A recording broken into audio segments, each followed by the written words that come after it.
Yeah. How does compliance and how C Stream in particular can change and help those founders Mhm. to be compliant and also don't lose the stream or basically the steed?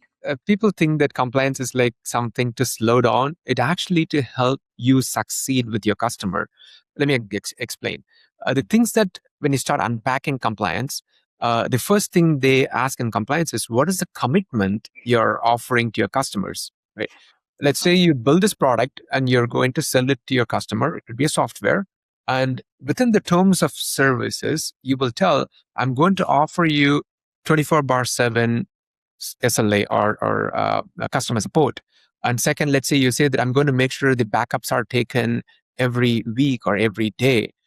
Okay, every company today wants to move fast, but moving fast without governance, security, and compliance can quickly become a liability. Our guest today is Subbu, founder of CStream.io and Gidy.ai. With over 20 years of experience across AWS, BMO, and TELUS, he helped some of the world's largest organizations build secure, scalable technology while leading cloud security, DevOps, Ops, and enterprise transformation initiatives. Today, through CStream.io, he is helping organizations simplify governance, compliance, and engineering efficiency. Through Gidy.ai, he is empowering the next generation of technology professionals to learn, build, and grow an AI driven world. From enterprise architect to entrepreneur, podcast host, and a technology leader, Subbu has been innovation from where every angle and understand what it takes to build a technology company that both fast and trusted. Today, we are going to talk about entrepreneurship, cloud security, AI, governance, compliance, startup building, and why trust is becoming one of the biggest competitive advantage in technology. Welcome to the show, Subbu. Thank you, Anshuman. Really pleasure to be here. And I've followed you for a very long time. So almost, I would say 3 to 4 years now at Thai SoCal and other initiatives. Really a pleasure to be here. Thank you so much. The journey from enterprise to entrepreneurship.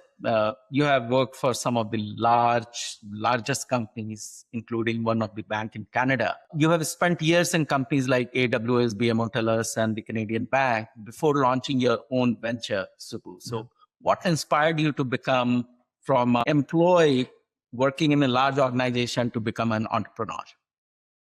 This definitely dates back. It's almost. I'm originally from India, so obviously there was a bit of a dream that started off from Abdul Kalam. So Abdul Kalam, when I was in my high school days, he kind of planted the seed on dream when he was president of India at the time. Pretty Mhm. much my high school friends, we were all just going to public school and stuff at that point. We used to sit around and be like, hey, what is the next big thing we are going to do? It was just like a childish type of thought. We were just coming up with some random names. That seed was planted long time ago, even before I even started my career. Again, thank you so much for Abdul Kalam for kind of inspiring me to do that. But the reason why it took longer is inspiration was there, but I did not know how to start or where to start and how to get executed. But as you know, that as we start to get older, the other commitments and everything comes to play, family, financials, and everything. So I had to make sure those things are properly taken care. Um, and I did not want to waste my enterprise opportunities. So I joined Amazon Web Services, where leadership is taught very well. They have like solid leadership principles where I got trained, and I used that to understood how the business world works, how to sell, how to build. Mhm. And then at the right time, when I was financially comfortable, I just discussed with my family and friends, and I said, "Okay, I'm going to do this." And then I started. But to be honest with you, after I started, I realized I was still not prepared enough, and so it was still a good journey, though. I mean, I'm happy we have come a long way in this stream. So I'm ready to take more battles. Yeah, Yeah. Subbu, you have spent over 20 years in the enterprise. yeah. So, looking back at your career, what experiences most influenced you, which is helping you even today to start your startup and build your startup? Great question.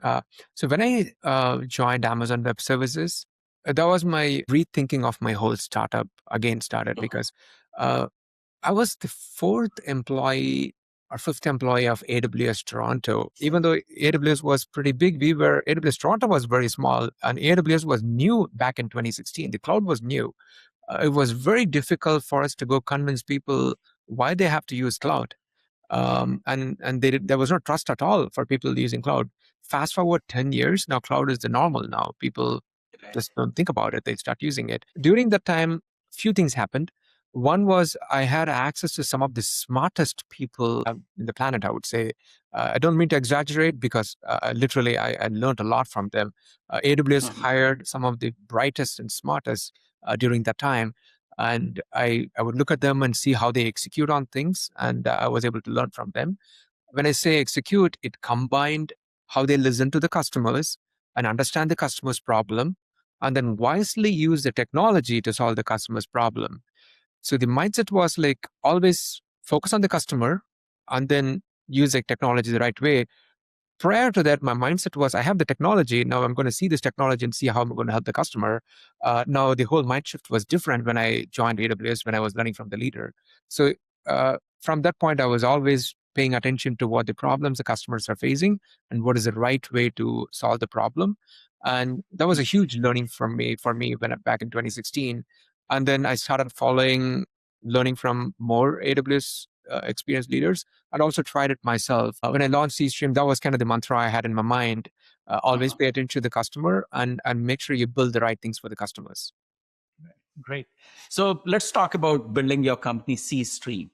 Yeah. What problem did you see in governance, compliance, in engineering that led you to identify this problem and then come up with a solution for that?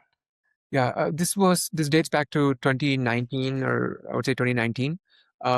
We were helping a whole bunch of customers move from on-premise to the cloud environments. Often, I saw two challenges. One, compliance was always looked at as the last step in the process. That's one. And second, it was not automated to the level it should have been. That's probably because it was the on-prem ecosystem where automation was limited, but cloud opens up the whole bunch of doors to automate it. So that's when I saw this gap. I was like, let me get out and build something which is heavily automated in the compliance space, that combined with my effort to put compliance first, meaning people have an assumption that compliance is a checkbox exercise. Like I'm going to do like a tax at the end of the year, I'm going to pay all the taxes. But in reality, yeah, the preparation starts way before you start making the income. Like for taxes, you need to know how much tax you're paying. So you plan the income well and the expenses well, so that kind of takes care of it. Similarly, in compliance, if you build it right the first time, you do not have to build it twice. The common mistake people make is they look at compliance at the tail end, they end up building it twice or taking up too much risk. But if they do it first, quite often they're going to mitigate a lot of risks and they don't have to spend too much money at the tail end too. That was my goal when I left Amazon Web Services and started Stream. I realized that I need to do this. Yeah, and yeah, that's that's where we are today as well. Yeah. So, Subbu, I talk to a lot of startup founders and I invest in a lot of companies also. One thing that we have seen that compliance is often viewed as something that will slow down the innovation. Think of a startup founder, they are building some great products in the AI world. They need to move fast. Otherwise, their competition is going to take them over, right? How does compliance and how C-Stream in particular can change and help those founders to be compliant and also don't lose the stream or basically the steed? How do you do that? Good question. So, there is a bit of misunderstanding about compliance, including me. So I did not know compliance thoroughly. Because there is people think that compliance is like something to slow down. It actually to help you succeed with your customer. Let me explain. The things that when you start unpacking compliance, the first thing they ask in compliance is what is the commitment you're offering to your customers, right? Let's say you build this product and you're going to sell it to your customer. It could be a software. And within the terms of services, you will tell, I'm going to offer you 24/7 SLA or customer support. And second, let's say you say that I'm going to make sure the backups are taken every week or every day. And if you tell that my downtime is going to be only XYZ, like maybe within 12 hours or within 2 hours, I'm going to make sure the server is up and running, application is up and running. Everything is documented and provided to your customer. And of course, in data protection, all the other things come into play after that. This is one side of compliance or framework or standards. Another side is the privacy aspect of it. That's where Right. the government tells, hey, if you want to do business in Europe, and you have to be GDPR ready. If you're working with European ecosystem, you have to be GDPR ready. If you're working Right. with in California selling to businesses, then you have to be CPPA to accompany the Privacy Act. So in both cases, when a startup is starting, like say they're starting to build a prototype, yes, at that time, maybe compliance is not mandatory unless if you're really starting to sell to the customer or starting to get users. But let's say within once you finish the prototype stage and you're ready to get your beta customers, if you Right. do not have the compliance, that will actually slow down the process of onboarding the customer. We Mhm. get this quite often. The startup build very fast and they get to enterprise, and then enterprise tell, hey, where is your SOC 2? And they're like, I don't have SOC 2. And they send a very large security questionnaire, and then they will tell, here's a 20 question, I want you to fill it. And then they look at the line items. It says about what is your SLA, what is your data backup procedure, what is your data deletion procedure. Now, actually, that slows down their sales process. Yeah. Right. What they initially thought is slowing down is actually the one that's slowing down right now. So it's always good to plan compliance ahead of time and take care of it smaller chunks, so that you don't have to do it all at once. You just do it smaller chunks, and then when they're ready for the actual sale, they are 90 to 80 to 90% ready. All they need to do is like do a very small portion before they start selling to enterprise or take it to market. Yeah. So well, let's talk about a use case. There Mhm. is a startup founder who is building a technology product which will be sold to B2B. There could be some enterprise customer. They are dealing with some financial data or personal information data. Like, there somebody is building a tax software, right? Yeah. How they know that what type of compliance they should have from day one, kind of a thing, before they go to the customer? I completely understand the answer that you gave me, Yeah. that compliance in the starting doesn't slow you. It really helps you in building a credible business, Yeah. and it helps you in closing a deal when you are dealing with enterprise. Otherwise, you are at the enterprise door and they are willing to buy, but because you don't have compliance, they can't buy from you. Right. So a tax software development company, a startup, from where they will find the information that what type of compliance they should have. Yeah, of course, the internet resources have become pretty good. Now you can also ask Claude or OpenAI and this different AI tools, and it's going to give you a high level recommendations on what you need to do. But as we all know, you need to know what questions to ask to get the right response. If you're not Right. asking the right questions, you're not going to get the right response. So Mhm. obviously it's a hit or miss. So if they know their customer very well, if they know what they are selling thoroughly about to their customer, then I'm sure they're going to answer the right questions to the AI tools and it will give them the right response. Fortunately, we have AI today to give them at least the first few steps, or they point them in the right direction. Prior to that, there was nothing. Just like I initially, I did not know how much tax I have to pay or who I should pay the tax to or anything. Now I can ask AI tool, like, tell me what is the tax obligations or Right. anything. So luckily we have AI for that. But to actually implement this, it is definitely recommended. They can take like a different type of approaches. One approach is hire a GRC analyst.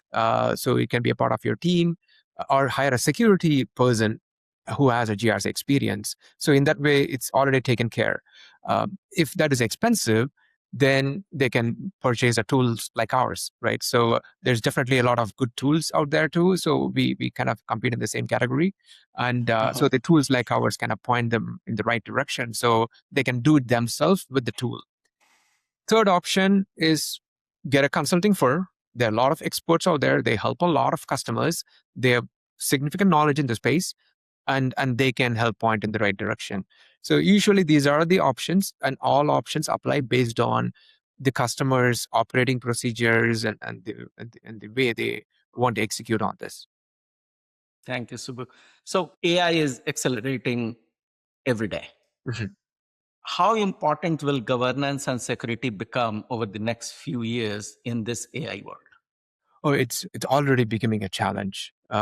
So it's just that, have we realized that challenge is what is the biggest question, because every now and then we are seeing in the news that there is a data breach because of AI deployment or managed by AI.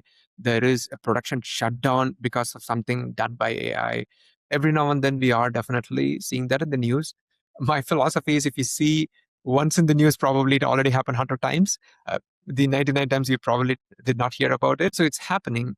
It's just that people are working on it to build the solution. It is going to take some time for them to build the reliable solution.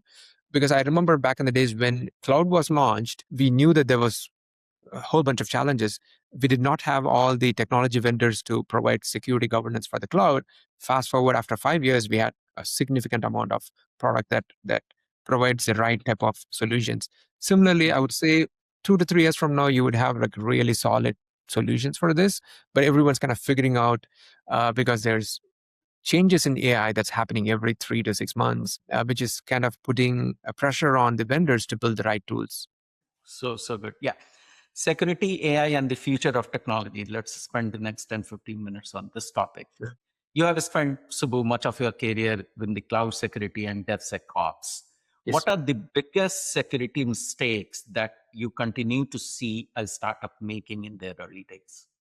I think this has never changed since Okay. the inception of my security career. This is almost like since I did my master's in information security. People are just way too confident about technology, and people are just way too confident about themselves and their team. So, it's just, as human, we are just prone to feel confident. On what we build or what we maintain. So I think that's where the problem starts. So quite often, it's safer to kind of get a third party to look into it and watch to see what's going wrong, and be honest to ourselves, and check at it is critical. And that, combined with the over reliance on tools, is also, I'm seeing, a recent challenge. People are like, "Yeah, I ran the scan, so I feel like I'm good about it." But the issue is, did you run the scan the right way for your right ecosystem? There's no one size fits all approach. I have been a security architect helping many large organizations. I was never able to use one process on another process, because it's extremely different based on the tech, based on the team structure, based on their skill set, based on the funding they have. It's extremely different. So, and just to answer to your question, I think it's just that people have to accept it, that it is a risk, and plan for it, and execute on it. AI is moving incredibly fast, as all of us are experiencing on a daily basis. From your perspective, Subbu, what is the biggest opportunity and the biggest risk the new businesses should be paying attention to? A new startup founder who is coming into the ecosystem, what are the greatest opportunity and greatest risk when it comes to looking at the AI and how compliance, governance, and everything is moving? Uh, Yeah, this is close to my heart. As you know, I also do podcasts, and I do fireside chats, ask the same question to all my expert speakers, and it's a very difficult situation to. But I have some understanding of few things, because of course you know it too. You've seen this quite a bit, and I still see founders, they're using tools to solve the problem, meaning they're taking an agent, or they're taking a model to solve the problem. Instead, if they look at what the actual problem is and work backwards and say, here's the right tool for that, and is the problem actually solved, that would be much better. And what they're doing is, I have this AI, and I'm going to use this to figure out which problem to solve. What's really happening behind the scenes is a whole bunch of people also doing the same thing, and I'm seeing the exact copy of the products, like about 100 people doing the same thing. This is the biggest risk I'm seeing, that many founders are facing these days, I would say, because there's a lot of people doing the same thing over and over. And access the technology has become so easy, which is also bringing in a lot more people to do that. That is the Uh-huh. risk side of things. Opportunity side of things is, that is what the opportunity is as well. Now, this powerful tool is easily accessible by a lot of people. In a way, it has been democratized. Mhm. Just like 20 years ago, access to information was tough. I remember the days I would go to an internet cafe. I would have to pay 20 rupees to sit in an internet cafe for like 1 hour. And then when my 20 rupees run out, I'll get kicked out of an internet cafe. Now I lost access to the information at that point. So access to information was very difficult when I was young. So fast forward, I had my laptop in my house and phone in my house. Access to information was faster. Now, similarly, what I'm seeing is access to AI has become a lot more easier to everyone, which means that a lot of people will be using it. That's exactly where the opportunity is as well. So how are we going to build things around a whole bunch of people using AI? When people start looking at AI users over building AI, they would have Mhm. a different mindset. So leave it there. I think it's still a lot more to Yeah. unpack. Yeah. Yeah. Yeah. Good. Good. Good. Consider a case where you are advising a startup who is building an AI product today, and you have answered this a little in the previous question also, but I would like a more concise answer. So Sure. consider you are advising a startup who is building an AI product. What security and compliance principle they should implement from day one? What is the bare minimum basic that they should start with if they are playing in the AI world, trying to build something on an AI? Yeah, 100%. I think it starts with data. So you're taking in customers' data. How Mhm. is data managed, and how is the output produced? That's primarily the core of it. And each customer has their own regulatory demands. So if you're using public models, then if you expect a bank or a large business to happily use your public model, they will not be. So because now the data is going to a public model, especially all these are extremely sensitive data, they will not be Yeah. happy at all. So at the time, you'll have to look at a different architecture. So the first step is working backwards from the customer, what the customer actually wants from a feature standpoint, and what is the customer willing to lose or willing to accept from a usability and data governance standpoint. And from there, of course, cost is also becoming a major challenge these days. And who's going to bear the cost? Are you going to bear the cost, or is the customer going to bear the cost? And Mhm. those are the three biggest things I'm saying. Just to repeat what I said, working backwards, cost is becoming a major problem. Data governance is the second biggest problem. And then finally, the usability itself is Mhm. also how is the AI being used? Great. Thank you. Thank you for that answer, Subbu. Let's talk about your other company, Giddy, and building the next generation of talent. So, alongside C Stream, your first company in the governance and the compliance, you founded Gidy.ai to help people learn technology and build careers. What inspired you to create that platform? It was we were solving our own problem. Just being transparent with you. So the thing is, we were trying to hire people to join C Stream, and nobody would actually apply. And what one of the trends we started to notice is they would only apply for a big brand, like they would go for Google, they would go for Microsoft, and they would for bigger firms Mhm. like Accenture and stuff. And when we tell, hey, it's a great company, you can work, we are working on some cool stuff, it did not reach enough people. And then we had to figure out how to solve this. And what we did is we went to colleges and started conducting hackathons. And people enjoyed it. It was very competitive.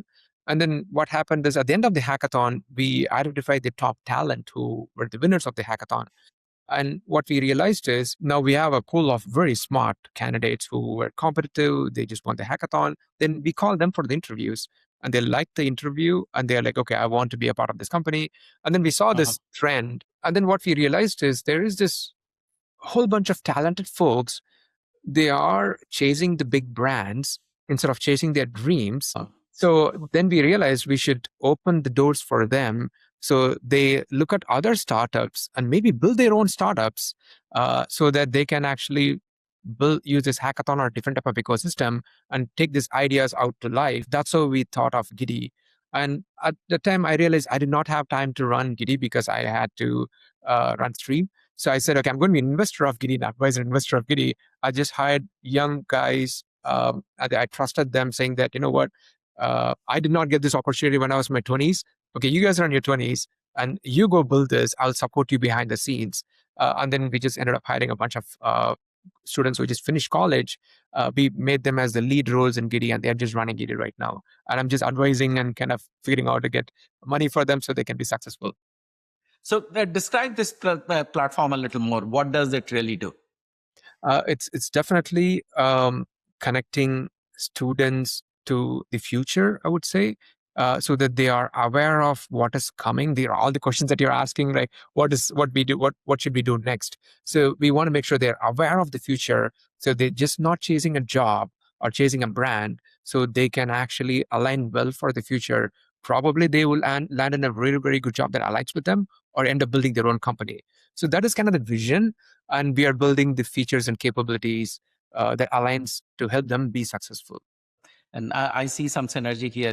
I have a company called Talent Connect 365, where we are trying to connect the talent with the startup opportunities which are out there. And I have 3 different models for that.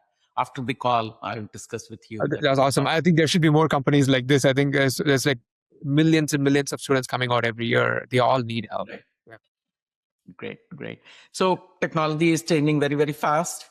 How should engineers and young professionals prepare themselves for the future instead of simply chasing the latest tools? What they should be doing? Consider somebody who is just finished his or her grad school. I think the thing that I did not have now when I graduated is the same thing that they have today, which is the access to technology, Mhm. access to all kinds of technologies, and it's actually very cheap. I remember the days where for me to buy a computer, I have to go to there's a place called Richie Store in Chennai. I have to buy every single part, like a RAM and stuff and everything. I have to bring it to my house, and I'll have to assemble it and then build the whole computer. And I was like, I was excited to build my first computer and build it, but it was a lot of energy I had to put behind it to get started. Now they can go to a cloud, just spin up like a server in a second, and start innovating. My recommendation to them is, and especially this, Anshuman, I think the best time to build a startup is between 20 to 30. There's no risk. They have energy. They can put in everything to do it. I think that's Right. when they should actually come in and build a new startup and try things, fail totally fine. They should not fear failing. I think they should just go build something new. And world needs a lot of entrepreneurs. When I walk around, when I hear the news saying that, oh my God, there's going to be a lot of job losses, and then I walk to the streets, I see a lot of problems. And I'm like, I see like there will never be job losses. There'll be maybe some job loss in a specific segment. There's so much problems needs to be solved. I think the young entrepreneurs should come out and look at the problem and build their own solutions to solve the problem. And so they don't have to look for jobs. They can just go employ people and actually solve these problems. Right. So true. So true. So you have hired a lot of talent in your corporate life as well as in your current company, C-Stream and Gidy.ai. You found your co-founders in there. Yeah. So when you are wearing a employer hat, what skills do you value beyond the technical knowledge in a talent? Oh, our interview process is 100% culture based. This is something I learned from Amazon Web Services. Mhm. When I was interviewed at Amazon, I had my first technical phone interview, and then they gave me a written test online, and I just finished it and sent it over. At the time, we did not have AI to cheat, so I actually have to build it and send it. And then they called after I finished my phone interview. I was called in person. We had 5 interviews. Out of 5 interviews, just 1 interview was actually technical, and 4 interviews was actually around leadership principles. They were looking at my customer obsession, invent and simplify, and a whole bunch of other things too, doing the right things and stuff. So I that's when it opened the doors for me to look things differently. Before that, the other companies that I used to work for, the interview process was very like technical. You know how to do this job. I'm going to hire you. But in Amazon, it was very different. Uh, it was almost like, I don't care if you're technically smart, but I want to make sure you align with our leadership principles. That's how it was. And even if one interviewer rejects it, the candidate is failed. And the bar raiser would actually be there to kind of monitor them. This was a huge lessons learned when I was at Amazon Web Services. And then when I left Amazon, I could not take all 12, but I decided to take 4 leadership principles that I was able to align with, and I could build around a stream, which was around customer obsession, making sure the quality is high, making sure we are highly integral. And we said, okay, these are our leadership principles. And I want to make sure every team member who joins our company possesses these leadership principles. And and we just have that as a part of our interview process itself. Even if the technical questions that we ask, when we look at the responses, are they being honest to the work that they're doing? Are they thinking about the customer before they think about the technology? So we look at all these things when we hire. Got it. Let's talk about leadership and entrepreneurship. You have built product Subbu, led enterprise transformations, mentored engineers, and now also host the your own technology podcast. How do you see how has the leadership evolved over the years? What you saw when you started your career with AWS and Amazon Web Services and all to now, there is a shift in the leadership style also. Is it more fast, more energetic? What do you see? What is happening? Yeah, again, I, so when I started C-Stream, of course, I gave myself a CEO title. And then for almost 6 months, I was like, I'm the best CEO in the world. And that was the feeling I had for myself. Over the course of 4 years, I realized that how much I did not know. So, and how much I had to prepare myself to do the right thing, to be a right leader. And then I felt like the CEO title is just a title, and but if you're not able to execute on things, it's totally useless. There's a lot of things I had to do. First 2 years, I think there are phases of entrepreneurship. You know this. I'm sure you would have said this many times. First year of entrepreneurship, there's a lot of motivation, energy. You just keep going. Second year is where reality hits hard. And then third year, if people survive the second year, the third year is when they start to learn. So to be honest with you, third year is when I started to learn. This happened in 2024. I started to realize my mistakes and then started to pay attention to people. And I actually use podcast as a mechanism to start listening to great leaders and talk to them, ask all the questions I had in my mind. And they, in a way, I used that to coach myself. And of course, I used that other one-on-ones that I would have with great leaders and listen to them. Prior to that, I had this chip in my shoulder. I felt like I used to work on all these enterprises. I should know better, and I would actually not listen to anyone. So, and then it's just that later on, I understood that it's very different. I need to constantly keep learning. And until date, one thing I realized is I would never be ready. I should always listen, and there's so much you can learn from anyone and everyone. I always pay attention to learning. That's the learning aspect. Second is I took care of my health very well since January of 2024. Prior to that, I had a very bad food habit, lifestyle. Of course, I come from India, so I had this huge taste of jalebi, jangri, mixture, and all this. I would sit at 6 p.m. with a bowl full of all of it and just eat it happily. And then I just went from that to zero. I don't eat any of that anymore. So I have a very strict diet and I make sure I sleep X number of hours.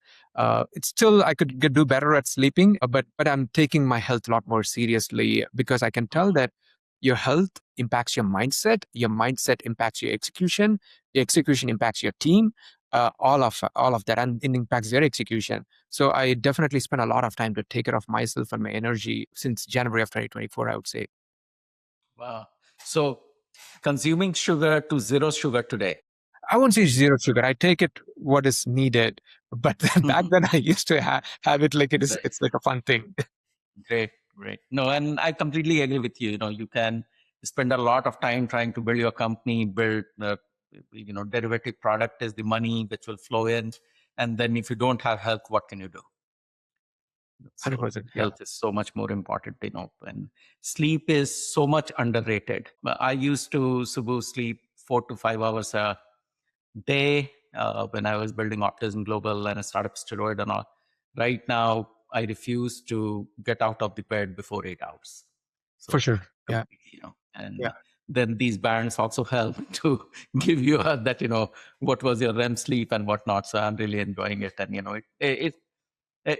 it has given me more energy to 100%. talk to people, to go to events, to talk to my team and be energetic. So sleep, people should sleep.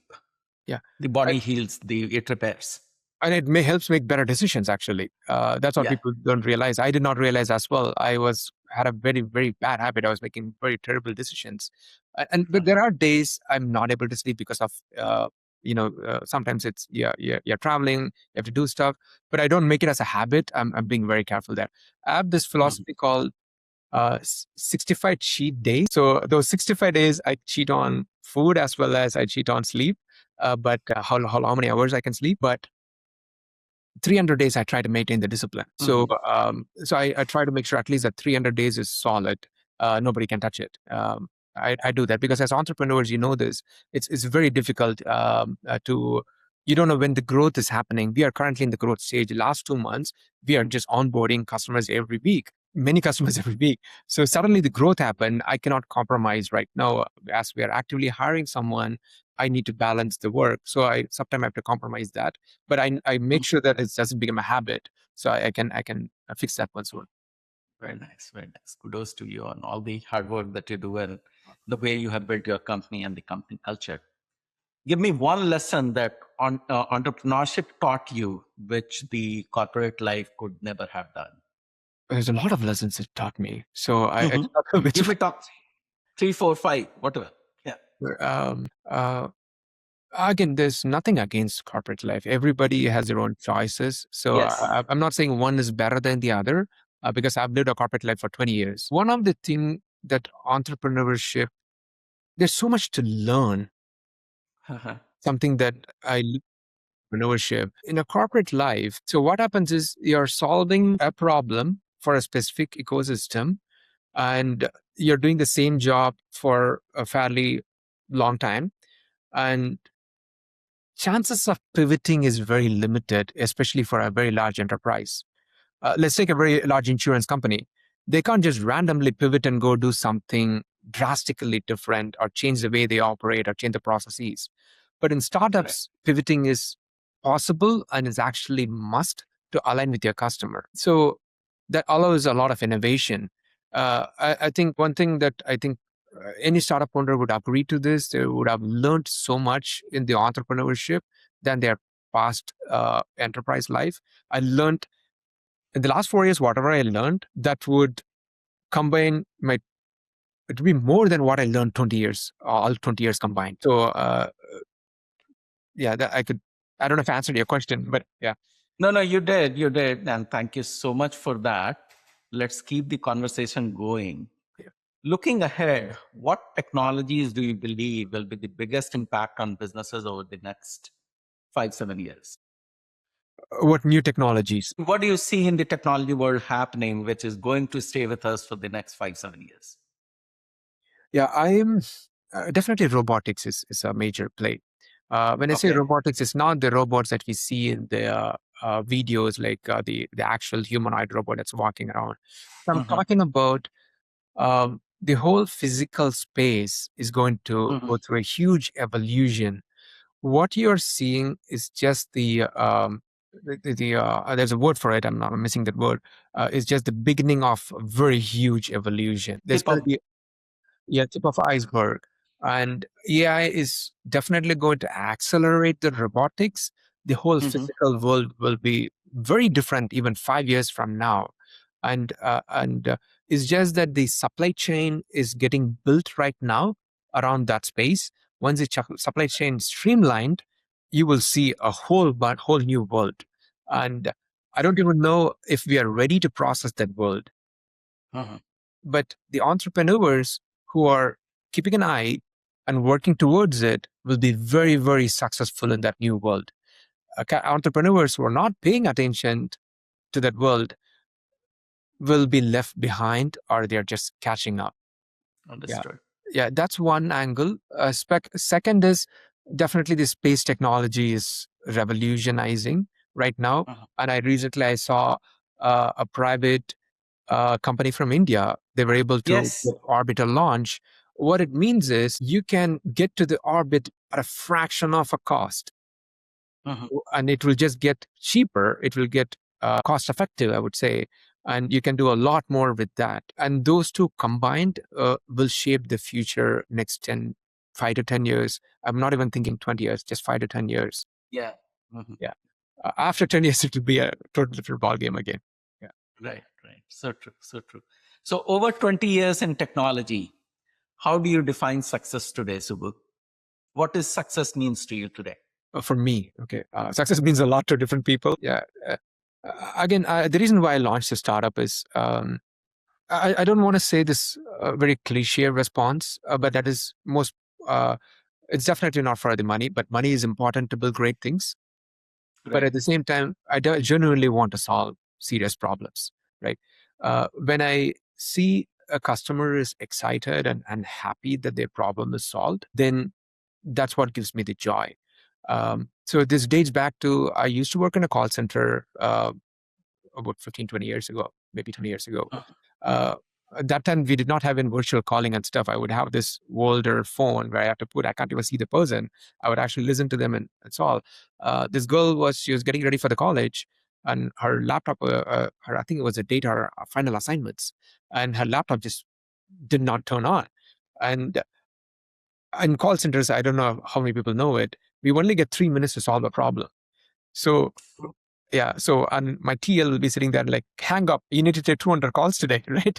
So I had 2 3 minutes to solve the problem. In my mind, that's where the experience come and play. I'm like thinking in my mind, well, how am I going to solve this problem? And then she was stressed too because she has to submit the assignment, laptop is not working, it's the last day of Yeah. exam. And then within 3 minutes, I was able to figure out, troubleshoot the laptop turned on. And the joy I could hear till date, I can remember the joy she had in her mind. She was like, "You are like my God. You're this greatest person I've met in my life." She was just thrilled and enjoyed within the 3 months. She was like stressed all night. She did not sleep because the laptop was not working. And Right. and that's that's what success means to me. When Mhm. someone picks up the phone and call and tell me, "Look, you made my life great," that's what success means to me. So that's what I'm running after. So I'm constantly looking for new problems that needs to be solved, and finding the better ways to solve. The 3 minute I say it, time is money, so I need to be able to solve the problem faster and meaningful for them. So that is just that's the way I look at success. Yeah. Mhm. I'll ask you two more questions. And one question is on the 3 minute is so much more important. If you were in Bay Area, Mhm. where you would be today, and how do you see the Orange County, the Southern California startup ecosystem? If we both live here in OC and I'm in Los Angeles County. Yeah. Last Monday, we were at the Irvine Entrepreneurship and Innovation Center, which just opened up. Obviously, we are late, right? Think of it. We are in 2026 opening up for a great city like city of Irvine, the first entrepreneurship and innovation center. If you were in Bay Area, Mhm. what would have been your trajectory? I honestly don't know. So Mhm. I also choose not to live in a world that does not exist. It's just the way Okay. I've been built for a long time. But Uh-huh. yeah, I did. Yes, but I was kind of vague, but I can see from a different point of view. Okay. There are other founders who my friends, founder friends who were in Orange County, they moved to Bay Area and who started in the Bay Area. It's just the mindset. Yes, in the Bay Area, there are access to a lot of startups, a whole bunch of startup ecosystem, and there's a lot of access to a lot of investors, which means that you go to a lot more pitch competitions. You can pitch and raise funding. Being in Orange County, it gives a different vibe. So that's also an advantage. One of the biggest advantages, I'm not crowded by too many startups around me who is coming up with the same idea that I have today. So Mhm. what it allows to do is it allows me to stay focused on my customers and my users. And of course, Uh-huh. the handful of good investors we have here, they pay attention and they make sure this startup is trending the right direction. It creates a good discipline. That's how I see Right. it. So the money doesn't get wasted. Uh-huh. So in my philosophy is sometimes a lot of money could spoil founders. So they are just without properly strategizing, they just spend off all the money and then they run out of money pretty fast. So in a way, in our case, we were bootstrapped and friends and family supported. We had a lot of discipline on how to spend the money. We were like, okay, Right. what is the best way to use this little money to get the best outcome possible? And we were actually very creative at it. There is a term called yeah. Anyways, so creates innovation. I forgot the name of it. It comes to Mhm. my mind. So scarcity also creates innovation. That's what I was going to say. Right. Scarcity Okay. also Yes. creates innovation. So the lack of the scarcity of millions of dollars of investment actually helped us to be innovative and how we can help Mhm. our customers. So now I see I see that as an advantage. I stayed focused on my customer base, user based. There's plenty of businesses in Orange County and Southern California, thousands and thousands of businesses who need those solutions for governance, compliance, or many different things. So what I did is, instead of worrying about, okay, should I take a flight and go to a Bay Area to raise another round of fund? Instead, I said, let me go talk to my customer. They are the best investors. If they trust me, they're Right. going to give the money in me. I can solve the problem for them. And so that's the path I took. And I'm very glad I did that. So it's been 4.5 years since we started. We'll be finishing our, in a stealth mode, I would say we would be finishing our 5th year in November. It'll be a huge milestone for me and my team. And from there, we're already starting to see a huge takeoff. And we just want to make sure that we stay focused on our customers and make sure the problems are solved. Great. Thank you. Thank you so much for that answer, Subbu. Last question. Your LinkedIn headline says your belief becomes your reality. What does that philosophy mean to you personally, and how has it shaped up your journey so far? Again, that I had to put that to remind myself. It's not to remind Mhm. anyone. So, so I almost like first 25 years of my life, Mhm. I do not know how it started. I don't want to go back and all this. I had a very negative mindset. I was scared Mhm. of everything. I would not do anything. I had this fear in my mind all the time. Uh, Uh-huh. and then after after that period, I had to I looked things positively, but it took a few years to have the positive mindset. So, and then I just wrote that hard coded somewhere. If you believe you will be successful, you will be successful. If you believe you will fail, you're going to fail. So that's why always started to think positive, look at the right things, and like you rightly asked, what about what would you have done if you're in the Bay Area versus Orange County? In my belief, if I'm in Orange County, I will still be successful, right? That's what Yes. I said. And then I started looking at opportunities around me, how to be successful, and then doors started to open. Mhm. So that's where it's just the belief that you have. That's why I didn't even bother about looking in the Bay Area. I was like, you know what, I'm just going to look Mhm. here and see what to do. Thank you so much, Subbu, for your time. I know you are a busy founder and an investor and a company builder. You're such a great player in the startup ecosystem of Orange County and LA and Southern California. All the kudos to you and your team. You guys are doing great, and I wish you all the best. Thank you so much for your time. Again, thank you so much, Anshuman. I'll be on. I just want to call out when I left from on enterprise journey to startup journey. The first 2 years I was lost. So, Ah, but Orange County ecosystem, people like you guys host a lot of events. That yes. actually the one that gave me access to how to run a startup. And then Mhm. before that, I was running a startup like an enterprise. And then I realized that's not how you run startups. The events that you Mhm. guys conducted and all the ecosystem events that Mhm. happens, that opened the doors for me to learn how to run a startup. Again, really, really thank you for doing that. If you remember, we first met at the hangar. Yes. I think it was the uh, OC. Orange County Startup Day. Yeah, yeah. Orange County Startup Day. Yeah, so that's where I met. That was like the first time I'm looking at, oh my God, there's so many startups here. And then I started talking to people, you guys, and I'm like, oh my God, that's how you run startups? I did not know that. So, and really, really thank you for doing that. And this is very helpful. I was one of those person who benefited out of it. And Mhm. I want to give it back right now. That's why we also host events. Mhm. So love to join hands with you to do more of this. Yeah. Thank you so much. TAI is a great ecosystem player here in Southern California and all over the world also. We have presence in 16 countries, 65 chapters. We have invested over $1 billion in the last 30 years. So really big. Evo Nexus is so big, their new Yeah. offices and everything which is happening in Irvine is doing so well.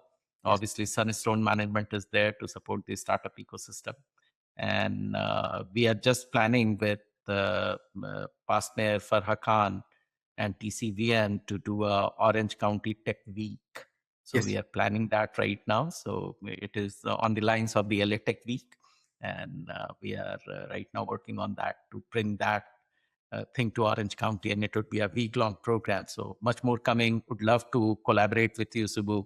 Pick up your brain, have you in the committees to help us out also in figuring out, how best we can serve the entrepreneurial ecosystem of Orange County. 100%, 100%. Again, thank you so much, Anshuman, for the opportunity. Yeah. Take care. Bye. Have you? Yeah.